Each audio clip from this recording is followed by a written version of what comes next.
ya jamii. Hiyo ndo lengo la kwanza la Simba Sports Club.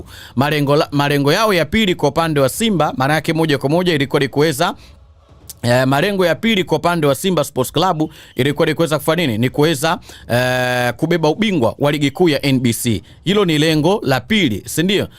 Lengo lao la tatu kwa upande wa Simba Sports Club maana yake ilikuwa ni kuweza kufanya nini? Ni kuweza kutetea ubingwa wao wa kombe la shirikisho la CRDB. Hilo lilikuwa ni lengo lao la tatu. Then lengo lao la nne ni kufanya vizuri katika michuano ya kimataifa. Sasa huko kwenye michuano ya kimataifa wameweka clear kabisa kwamba ni yale tunasema ni yale maono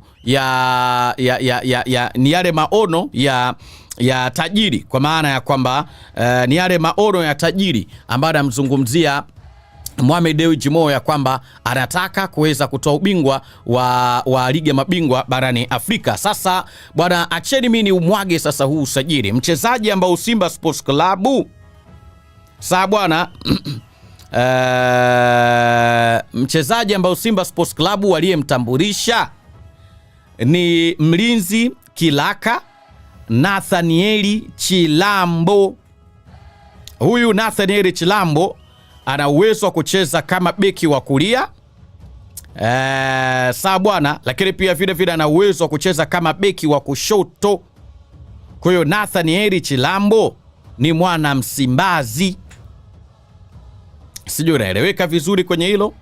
Simba Sports Club sawa bwana, wamemtambulisha nani? Wamemsajili Nathanieli Chilambo. Sasa Nathanieli Chilambo ni moja kati ya wachezaji ambao wana uwezo mkubwa zaidi, na hakuna mtu asiyejua uwezo wa mtu kama Nathanieli Chilambo. Lakini ukimtazama Nathanieli Chilambo ndo nasema ni kwamba ni mchezaji ambaye kwangu mimi binafsi ni aina ya wachezaji ambao waliweza kuonyesha kitu kizuri sana. Na ukiangalia katika safari yake Nathanieli Chilambo, maana yake moja kwa moja tunasema Nathanieli Chilambo ukiangalia katika safari yake ni mchezaji ambaye hajazunguka katika timu nyingi. Chilambo alianzia Ruvu Shooting ya pale Mabatini, Mlandizi mkoani Pwani. Baada ya hapo Nathanieli Chilambo moja kwa moja akajiunga na Azam FC. Baada ya kujiunga na Azam FC, maana yake mkataba wake na Azam FC ulikuwa unamalizika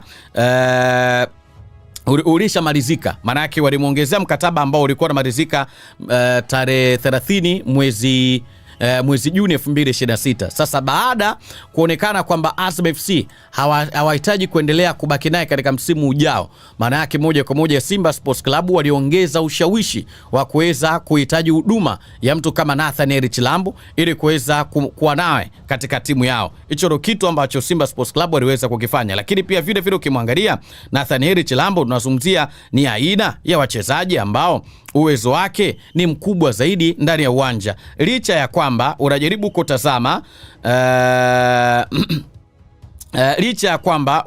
kutazama ni aina ya mchezaji ambaye ana uwezo wa kucheza position zaidi ya moja ndani ya uwanja, kwa sababu ana uwezo wa kusimama kama namba, anaweza kucheza kama namba 2. Hiyo ni Nathanieli Chilambo. Lakini pia vile vile Chilambo huyu pia ana uwezo pia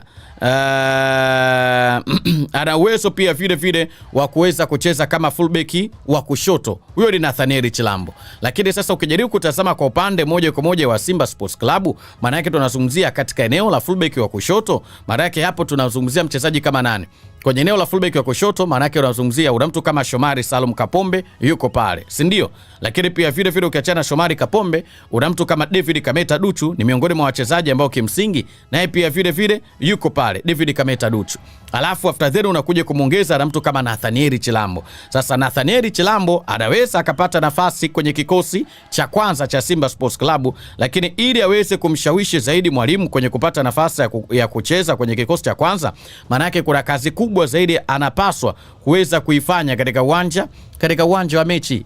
Hicho ni kitu ambacho anapaswa zaidi kuweza kufanya nini? Kuweza kukizingatia kwa asilimia kubwa zaidi. Lakini sio yeye tu, hata ukimtazama bwana mdogo Bakari Msimu ni moja kati ya wachezaji ambao kimsingi ana uwezo mzuri Bakari Msimu, na hakuna mtu asiyejua uwezo wa mtu kama nani? Hakuna mtu asiyejua uwezo wa mtu kama Bakari Msimu, ambao tunazungumzia ni aina ya wachezaji ambao ana uwezo mkubwa zaidi ndani ya uwanja. Sasa katika hawa wachezaji wa kizawa, changamoto kubwa zaidi ambao unaweza ukaiweka ukasema kwenye namna ya wao kuweza kuipigania zaidi namba, kwa sababu ukitazama ni ngumu sana kuweza kusema utamweka benchi mtu kama Shomari Salum Kapombe, kwa sababu ni mchezaji ambaye ana uzoefu mkubwa, ni mchezaji ambaye ana experience kubwa.